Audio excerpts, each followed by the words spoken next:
जी हाँ, चलिए एक बार फिर से आप सभी का स्वागत है हमारे इस amazing platform lead English academy के चैनल पे। तो बच्चों, आज जो आपको मैं सिखाने वाला हूं ना, पढ़ाने वाला जो हूं, वो पोएट्री सेक्शन का सेकंड चैप्टर है, जिसका नाम क्या है?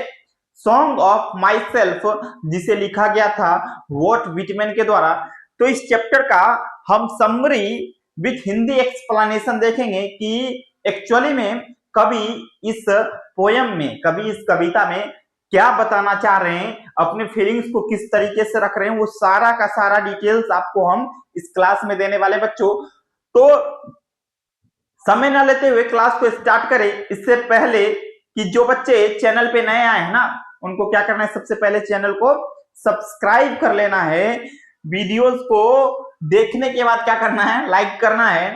और सबसे बड़ी बात है ना कि जितना ज्यादा हो सके ना, देखते देखते आप शेयर कर दीजिए, ताकि जो बच्चे 12th में है ना इस बार, उनको थोड़ा सा फायदा हो जाए, उनको थोड़ा सा मदद मिल जाए। अगर हमारे वीडियोस को देखने के बाद उनको क्लासेस इंग्लिश का डर भाग रहा है तो बेहतर है मेरे बच्चों, तो आप जल्दी से शेयर कर दीजिए।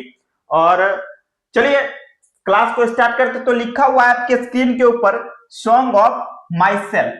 That means song of my self मतलब खुद के लिए गाना। खुद के लिए क्या होता है? गाना। कि हम खुद के लिए गाएंगे, हम खुशियां खुद से ही मनाएंगे। खुशियां मनाने के लिए किसी दूसरे की आवश्यकता नहीं है मेरे बच्चों। तो सबसे पहले हम देखेंगे ना, यहाँ पे क्या है? अबाउट ऑथर है। क्या है? About author. दैट मीन्स कि किसी भी चैप्टर को पढ़ने से पहले ना हम उसके लेखक के बारे में जान लेते हैं कि लेखक कौन थे, कहां से बिलोंग करते थे। और सबसे बड़ी बात है ना कि जो ये लेखक है ना, जो ये कवि है ना, किस तरीके से सोचते थे, इनकी सोच कैसी थी, वो सारा का सारा डिटेल्स मिलेगा। लेकिन सॉन्ग ऑफ माई सेल्फ इन्हीं के द्वारा लिखा गया था। ये जो इमेज लगाया हुआ है ना बच्चों, ये किनका है? वॉट विटमैन का है। किनका है? वॉट विटमैन जी का इमेज है। और ये अमेरिकन पोएट थे। कहां के पोएट थे? अमेरिका से बिलोंग करते थे। तो सबसे पहले यहाँ पे क्या लिखा हुआ? Walt Whitman 1819 to 1892। Walt Whitman का जन्म 1819 ईस्वी को हुआ था और इनकी मृत्यु कब हुई थी? 1892 में हुई थी। Was pioneering American poet whose work transformed modern poetry.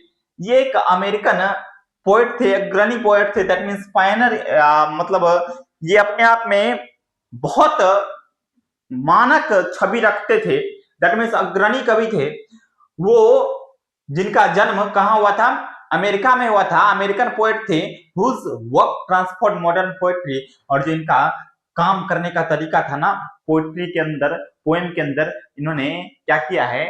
Modern poetry को बिल्कुल अलग तरीके से रखा है, अलग तरीके से पेश किया है। जो पोएटिक लाइन होती है ना, पोएटिक समझ होती है ना, कि लाइन बाय लाइन हम उसको करेंगे, तो उनसे थोड़ा सा हट के इन्होंने कविता को लिखना शुरू हुआ। Born in West Hills. इनका जन्म कहां पे हुआ था? वेस्ट हिल्स, ये एक लॉन्ग आइलैंड है, वहां पे इनका जन्म हुआ था।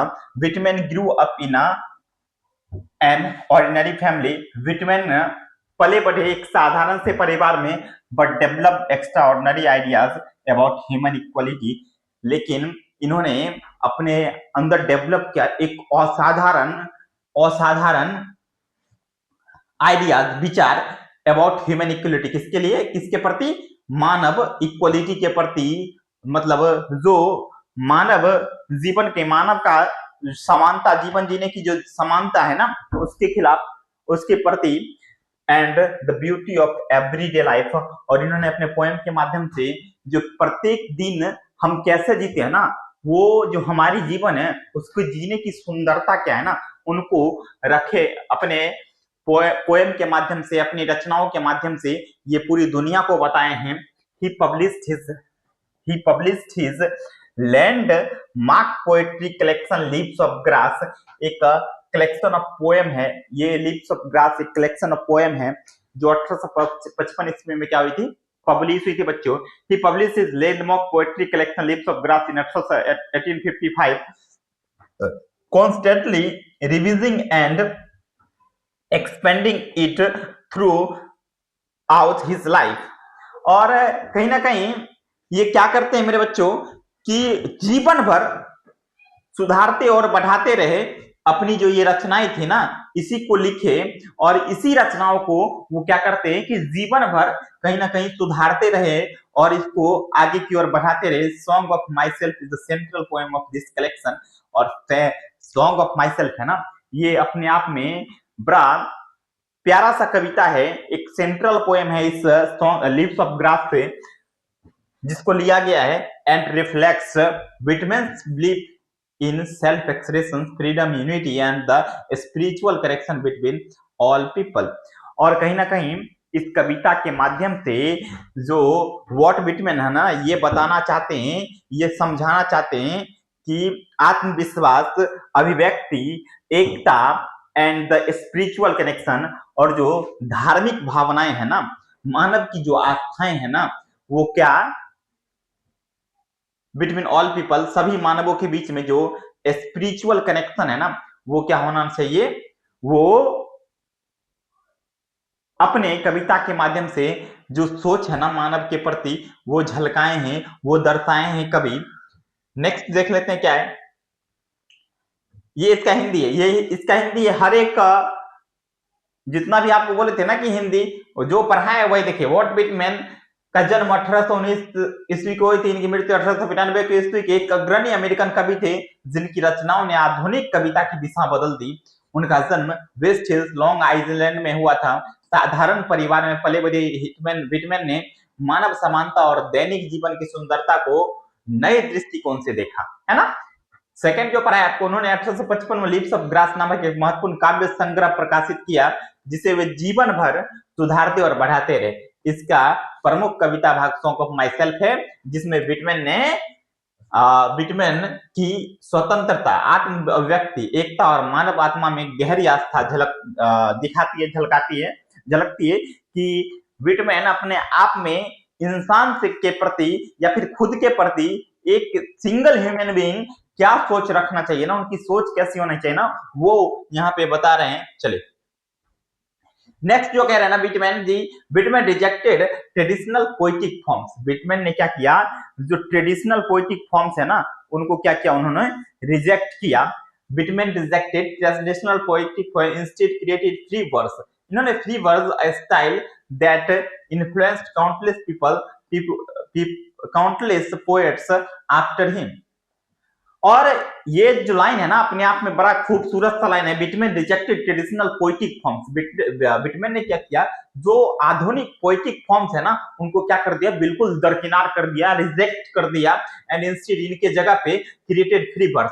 इन्होंने मुक्त छंद वाली कविताएं लिखना शुरू कर दिया, a style that influenced countless poets।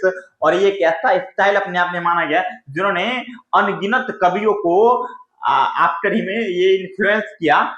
His poetry is filled with optimism, a love for nature, respect for the common man, and a strong sense of American democracy।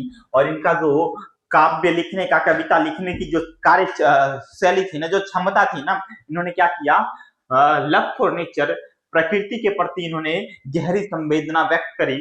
Respect for the common man, और जो एक साधारण सा इंसान होता है ना, एक कनेक्ट हम ज्यादा से ज्यादा पीपल को कनेक्ट तब कर पाएंगे जब उनकी प्रति ना हमारी संवेदना कैसी होनी चाहिए, अच्छी होनी चाहिए। तो यो इन्होंने दिखाया किसने, वॉल्ट विटमैन ने। And a strong sense of American democracy, और एक बड़ा मजबूत समझ किसके प्रति था, अमेरिकन डेमोक्रेसी के प्रति था, जिसे हम देख सकते हैं, जिसे विटमैन ने दिखाया अपनी रचनाओं के माध्यम से। ड्यूरिंग द सिविल वॉर के दौरान ही served as a volunteer nurse. अभी आप एक शब्द निकल के आया है, वॉलंटियर हम उसको कहते हैं जब कोई व्यक्ति बिना पैसा लिए हुए किसी के लिए काम करता है ना, तो उसको हम क्या बोलते हैं, वॉलंटियर बोलते हैं। तो सिविल वॉर के दौरान इन्होंने वॉलंटियर नर्स के रूप में अपनी सेवाएं दी, which depended his compassion and shaped his later writings.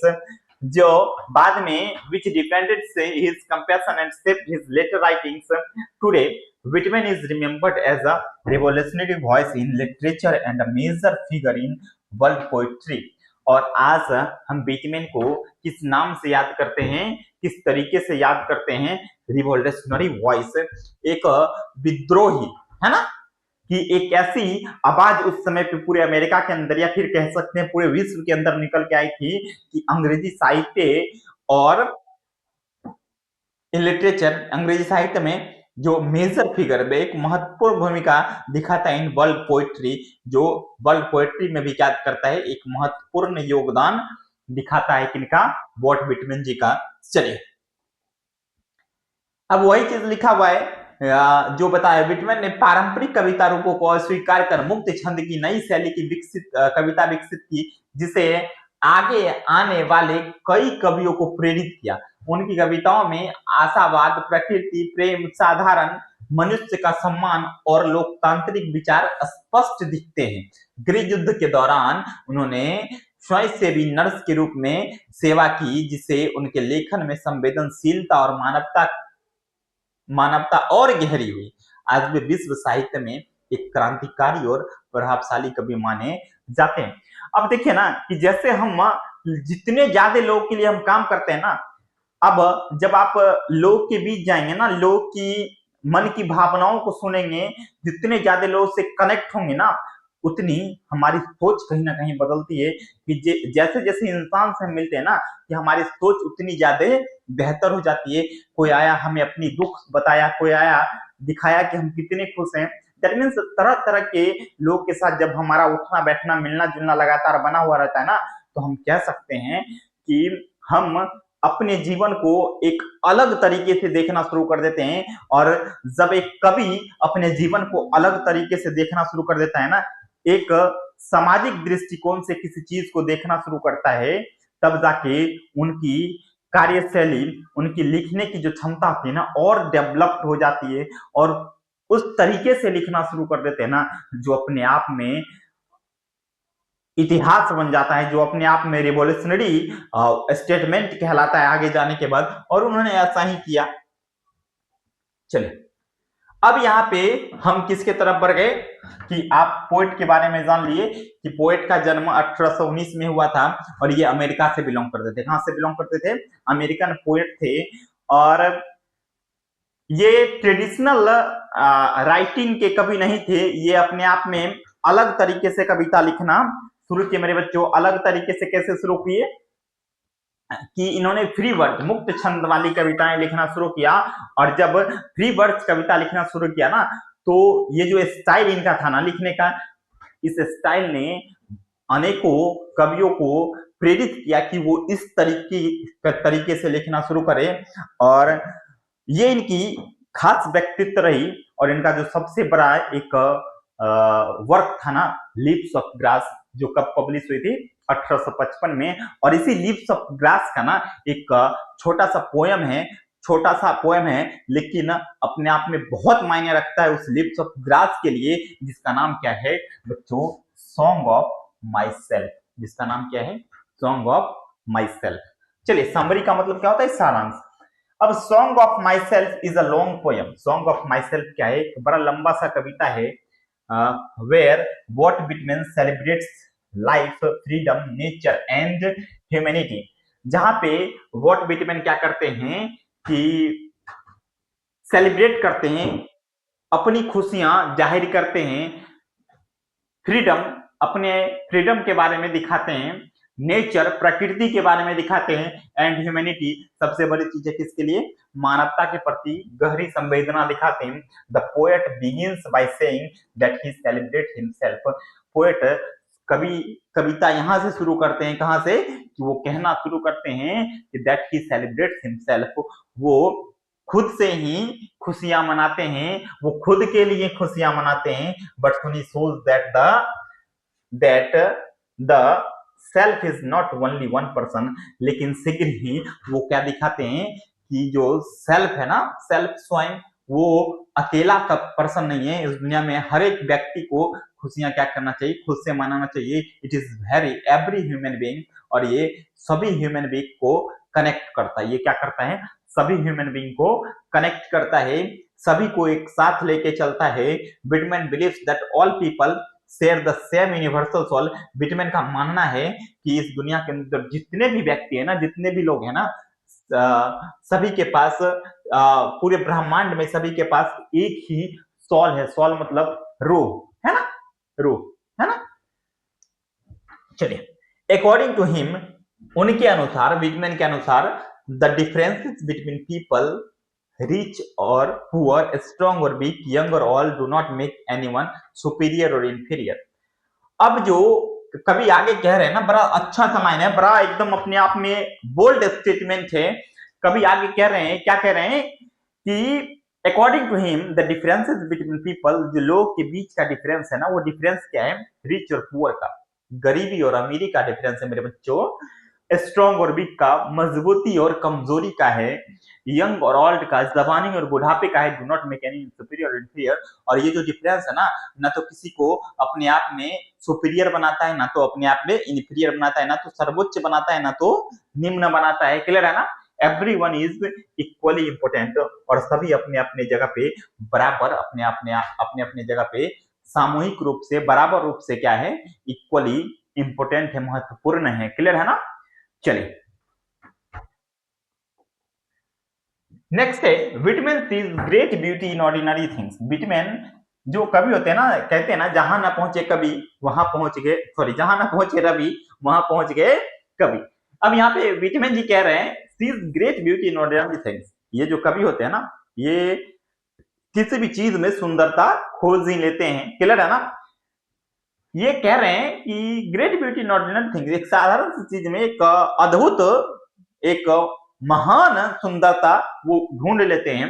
A blade of grass, जैसे एक पोएम में जिक्र किया गया है, ब्लेड ऑफ ग्रास, है ना, स्पाइक ऑफ ग्रास, है ना, कहते हैं ना स्पाइक ऑफ ग्रास। जब कभी लेटे होते हैं ना, लेटे होते हैं ना उस घास घास के ऊपर, जो घास एक्चुअली में सूखा हुआ है, उसकी जो चुभन होती है ना, जब स्पाइक, जब घास सूख जाता है ना, उसमें से एक छोटा सा देखिएगा नुकीला टाइप का निकल जाता है और वो चुभने लगता है। उसकी चीज के बारे में कह रहे हैं कि ये स्पाइक ऑफ ग्रास, कि सोचिए कि जहां तक हम आप नहीं सोच पा रहे हैं ना, वहां तक कभी सोच रहे हैं कि उस सूखे हुए घास की नुकीली ब्लेड के बारे में कभी जिक्र कर रहे हैं, जो हम लोग, एक आम इंसान इमेजिन भी नहीं कर सकता है कि इसमें क्या सुंदरता हो सकती है। हाँ, सुंदरता है ना, कि जब ये लाइन अपने आप में बड़ा महत्वपूर्ण लाइन है, महत्वपूर्ण की वे, क्योंकि जब कोई इंसान अपने जीवन के शुरुआती स्टेज में होता है ना, तो वो बड़ा आनंद में जीवन जी रहा होता है, लेकिन जैसे जैसे आगे बढ़ता है ना, वो उनकी जीवन एक्चुअली में कठिनाइयों से भर जाती है, क्योंकि जीवन जीना आसान नहीं होता है। और जब इंसान उस जिम्मेदारियों के बोझ तले दब जाता है ना, तो उनकी भी स्थिति कैसी हो जाती है, अब ब्लेड ऑफ ग्रास की तरह हो जाती है, कि हम कई दफा कई लोगों को चुभने लगते हैं, क्योंकि हम किसके लिए अब जी रहे हैं, अपनी जिम्मेदारियों के प्रति सोच रहे हैं, अपनी जिम्मेदारियों के लिए जी रहे हैं। जब तक हम फ्री थे ना, तब तक दुनिया वालों के लिए जिए, और जब हमारे ऊपर जिम्मेदारी है ना, खुद के लिए जिए, और जब हम खुद के लिए जीना शुरू करते हैं ना, तब हम दूसरे की आंखों में चुभना शुरू हो जाते हैं। दैट मीन्स अपने आप में एक बोल्ड स्टेटमेंट कभी करें, a worker doing his job, एक जो इंसान होता है ना, अपनी, एक जो वर्कर होता है ना, कर्मी जो होता है ना, अपनी काम को करता है। अ चाइल्ड प्लेइंग, एक बच्चा खेलते रहता है। The smell of the earth, the movement of clouds, everything is scared to him और सैक्रेड टू हिम। और कभी यहाँ पे कह रहे हैं, कभी क्या कह रहे हैं कि ये जो सारा चीज है ना, कि सभी अपने अपने चीजों में मस्त हैं, आनंदमय हैं, लेकिन एवरीथिंग है sacred to him. For Whitman nature is teacher, nature is a teacher. Whitman के लिए जो नेचर है ना, प्रकृति है ना, वो अपने आप में सबसे बड़ा शिक्षक है। Tells us about life, life जो हमें हमारे जीवन के बारे में सिखाता है, बताता है, हमारे मृत्यु के बारे में बताता है, and the endless cycle of the universe. और जो एंडलेस साइकिल है ना इस यूनिवर्स का, ब्रह्मांड का, जो कभी न थमने वाला साइकिल है, उसको एंडलेस बोला गया। क्लियर है ना, कि जो इंसान जन्म लिया है ना इस दुनिया के अंदर, आज न कल उसको मरना है, चाहे आज मरे चाहे कल मरे, मरना है। और इसी तरीके से जो पौधा आज पनपा है ना, उसको कभी ना कभी खत्म होना है। जो खुशियां आज आपको मिले ना, उस खुशियां का कभी ना कभी अंत होना है। जो आज बच्चा है ना, कभी कभी ना बुढ़ापे में जाएगा और कभी ना कभी उसकी मृत्यु होगी। क्लियर है ना। तो कभी उस चीज के बारे में बात कर रहे हैं, he feels that God is present, उनका मानना है, वो महसूस ऐसा कर रहे हैं कि इस दुनिया के अंदर भगवान हैं, मौजूद हैं, not only in the temples, और वो कहाँ मौजूद हैं, केवल टेम्पल में, केवल मंदिरों में मौजूद नहीं है और हॉली बुक्स और ना ही कोई पवित्र ग्रंथ में मौजूद हैं, but in every human and every part of nature, कि जो भगवान है ना वो सभी के जीवन में हैं, सभी इंसान की जिंदगी में भगवान का वास है और इस प्रकृति में भगवान का वास है। दैट मीन्स यहाँ के कवि कह रहे हैं ना कि इंसान ही अपने आप में क्या है, भगवान है। इंसान अगर कर्म अच्छा करे ना तो भगवान है। आज कहते हैं ना कि आज एक ही इंसान के अंदर भगवान भी है और एक इंसान के अंदर दानव भी है ना। कहते हैं कि अगर हम बात करें ना कि द्वापर की बात करें तो द्वापर में कृष्ण और कंस ये अलग अलग अपने आप में अलग अलग क्या करते थे,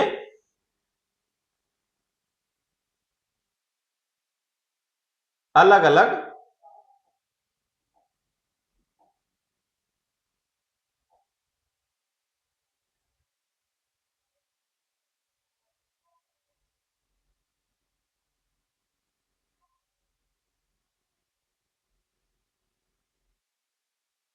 चले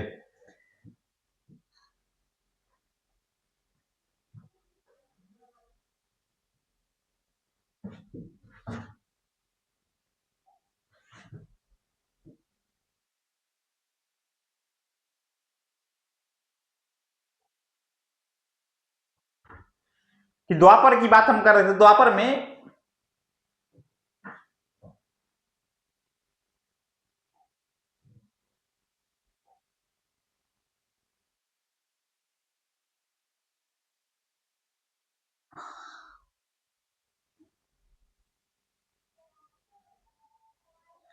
द्वापर की हम बात कर रहे थे, द्वापर में कृष्ण और कंस अलग अलग जगह पे एक ही धरती पे वास करते थे। लेकिन आज के समय में ना कि कह सकते हैं कि भगवान और आज जो कलयुग है ना एक ही शरीर में वास करते हैं, कि इंसान अगर अच्छा कर्म करे ना तो वो एक्चुअली में उसके अंदर समझ बुद्धि कैसी है, भगवानों वाली। अगर कर्म बुरा करे ना तो वो कैसा है, समझ बुद्धि दानवों वाली। क्लियर है ना। तो चलिए बिना समय लिए हुए, the poet also talks about the body with great respect. Poet हमेशा किस चीज के बारे में बात करते हैं कि बॉडी विथ ग्रेट रिस्पेक्ट। एक जो शरीर है ना अपने आप में शरीर की सुंदरता क्या है, कोई काला है ना इसका मतलब ये नहीं है कि उससे दुनिया हीन दृष्टि से देखेगी, कोई गोरा है तो उसको अच्छी दृष्टि, ऐसा नहीं होना चाहिए। कि जो इंसान की जो एक शरीर जो इंसान को मिला ना भगवान के द्वारा जो शरीर मिला ना उसका मतलब हम सभी को क्या करना चाहिए, आदर करना चाहिए, रिस्पेक्ट करना चाहिए। He says that human body is not something to be ashamed। और जो मानव का शरीर है ना वो शर्मिंदगी उसको महसूस नहीं करना चाहिए, ना कि हमें किसी को लज्जित कर मतलब बेइज्जत करना चाहिए। वो कुछ आता है जिससे ashamed नहीं होना चाहिए। Of rather it is a miracle of creation, क्योंकि ये एक अपने आप में मिरेकल है, एक अपने आप में अनहोनी होने जैसा है। क्लियर है ना कि जो इंसान की जो शरीर बनी है ना वो अपने आप में अनमोल है, उसका कोई मोल नहीं है। He celebrates both the body and the soul because both make us who we are। वो दोनों चीज सेलिब्रेट करते हैं, celebrates both the body and the soul. वो जितना बॉडी को सेलिब्रेट करते हैं उतना ही सोल को भी सेलिब्रेट करते। क्यों करते हैं? क्योंकि both makes us who we are. दोनों ये सुनिश्चित करते हैं कि हम कौन हैं। क्लियर है ना। मैं कौन हूं, हम लोग कौन हैं और हमारी औचित्य क्या है। One of the strongest message in the poem is self confidence. और इस पोएम में एक सबसे बड़ा मैसेज क्या है कि इस पोएम के माध्यम से कभी सबसे बड़ा जो संदेश देना चाहते हैं ना वो सेल्फ कॉन्फिडेंस वाले संदेश देना चाहते हैं। इंसान को किसी दूसरे पे भरोसा नहीं होना चाहिए, खुद के ऊपर भरोसा होना चाहिए, ताकि जब वो खुद के ऊपर भरोसा करे ना तो उसे लगना चाहिए कि इस दुनिया में हर चीज मुमकिन है। और इस दुनिया में कोई किसी के लिए कुछ करेगा ना, वो हम खुद हैं, या जो हमारे लिए कोई कुछ नहीं करेगा। हम इस दुनिया के अंदर ऐसे इंसान है ना, जो हम अपने लिए अगर हमें कुछ भी करना है ना, तो हमें खुद ही करना पड़ेगा, हमारे लिए कोई दूसरा आके करके नहीं देगा। That is self confidence is the key to success. Whitman encourage, Whitman बाद में क्या करते हैं, इंक्रेज करते हैं readers to trust their own feelings, कि जो इनके रीडर्स है ना, उनको ये बताते हैं कि उसे ट्रस्ट करना चाहिए, खुद के फीलिंग्स पे भरोसा करना चाहिए, खुद के थॉट पे भरोसा करना चाहिए, एंड एक्सपीरियंसेस, और जो जीवन से उन्हें सीख मिली है ना, अनुभव मिला है ना, उसके ऊपर विश्वास बनाए रखना चाहिए। He tells that He tells them, ये उन लोगों से कहते हैं, not to be afraid of being different और unique, कि हमें भयभीत नहीं होना चाहिए डिफरेंट और यूनिक को देखने के बाद, being different और यूनिक, हम दूसरे से अलग हैं। क्योंकि जब इंसान खुद के ऊपर विश्वास बनाए रखता है ना, तो कहीं ना कहीं इस दुनिया के अंदर यूनिक पर्सन बन जाता है। क्योंकि आज ना हम अपना खुद का ओरिजिनल कॉपी नहीं, हम किसी दूसरे का डुप्लीकेट कॉपी बनना ज्यादा पसंद कर रहे हैं। अगर उस दौर में अगर हम खुद के ऊपर विश्वास बनाए रखते हैं ना, तो ये अपने आप में यूनिक होगा, अद्भुत होगा। True freedom he says comes when a person accept themselves completely, और जो सच्चा फ्रीडम है ना, सच्ची जो आजादी है ना, वो आगे कहते हैं comes when a person accepts themselves completely, जो इंसान अपने आप में परिपूर्ण पाता है ना, तब जाके वो क्या हो जाता है, उसे ऐसा लगता है कि ये वास्तव में एक सच्ची आजादी। क्लियर है ना, कि जब तक हम ऐसा नहीं सोचेंगे ना, हमें ऐसा महसूस नहीं होगा। क्लियर है ना। नेक्स्ट कवि कहते हैं, Whitman also believes that life and death are connected. Whitman का मानना है कि जीवन और मृत्यु आपस में कनेक्टेड है ना, जीवन और मृत्यु जो है आपस में कनेक्टेड है। That is not an and but a new beginning. मृत्यु अंत नहीं है, लेकिन ये एक नई शुरुआत जरूर है। Everything that dies becomes part of the earth and gives life to something else. और कोई भी चीज इस दुनिया के अंदर जो मरता है ना, बिकम्स पार्ट ऑफ द अर्थ, वो किसका हिस्सा बन जाता है, इस धरती का हिस्सा बन जाता है। And gives life to something else, और वो किसी न किसी को जीवन देता अवश्य, किसी न किसी को जीवन देता अवश्य। इसलिए कभी क्या कहते हैं कि that is not an and, कि मृत्यु अंत हो ही नहीं सकता है, बल्कि ये क्या है, एक शुरुआत है। जब कोई चीज इस दुनिया के अंदर मरता है ना, तो वो किसका हिस्सा बन जाता है, धरती का हिस्सा बन जाता है। और धरती तब जाके किसी न किसी को कुछ ना कुछ नया जीवन जरूर देती है। That is why he does not fear death. और सबसे बड़ा यही कारण है, कहते हैं कि हमें मृत्यु से भयभीत नहीं होना चाहिए, डरना नहीं चाहिए। He sees it as a natural part of the universe.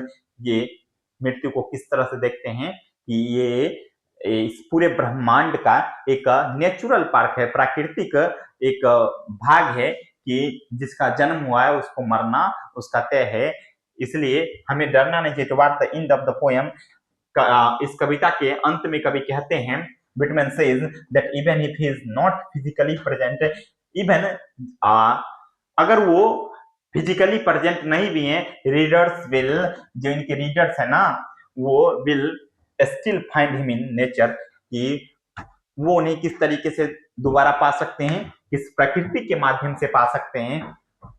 In their on breath, वो जब सांस लेते हैं ना, तो वो उस सांस में अपने आप को महसूस कर सकते हैं। And in the simple joys of life, और जीवन की जो ना सिंपल खुशी है ना, उसके माध्यम से ही becomes one with the earth and continues living in the world through nature and through his poetry.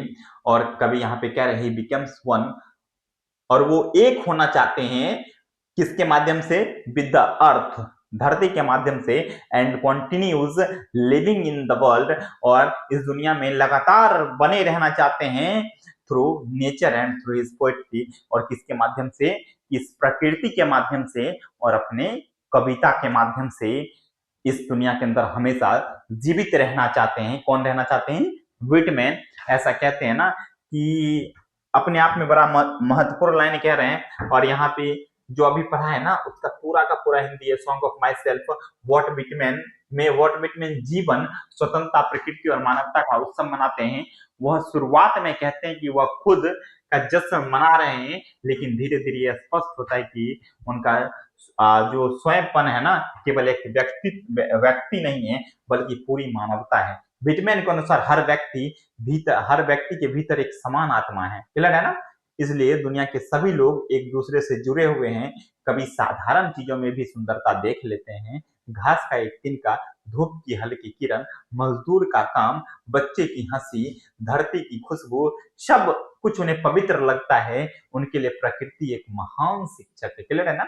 जो हमें जीवन, मृत्यु और ब्रह्मांड की अनंत यात्रा के बारे में सिखाती है। बिटमैन आगे कहते हैं कि भगवान केवल मंदिरों या धर्म ग्रंथों में नहीं बल्कि हर इंसान और प्रकृति के हर हिस्से में मौजूद है। कभी मानव शरीर को भी बहुत सम्मान देते हैं और वे कहते हैं कि शरीर कोई शर्म की चीज नहीं है बल्कि एक अद्भुत और पवित्र रचना है। क्लियर है ना? कभी उनके लिए आत्मा और शरीर दोनों समान रूप से महत्वपूर्ण है क्योंकि दोनों मिलकर ही इंसान को पूर्ण बनाते हैं। कभी आगे कहते हैं कविता का एक प्रमुख संदेश आत्मविश्वास है। बिटमैन लोगों को प्रेरित करते हैं कि खुद पर भरोसा करें, अपनी आवाज सुने और अपनी पहचान को गर्व से एक्सेप्ट करे। उनके अनुसार सच्ची स्वतंत्रता तब मिलती है जब इंसान खुद को पूरी तरह स्वीकार कर लेता है। बिटमैन मृत्यु को भी जीवन का एक स्वाभाविक हिस्सा मानते हैं और मानना भी चाहिए। क्लियर है ना?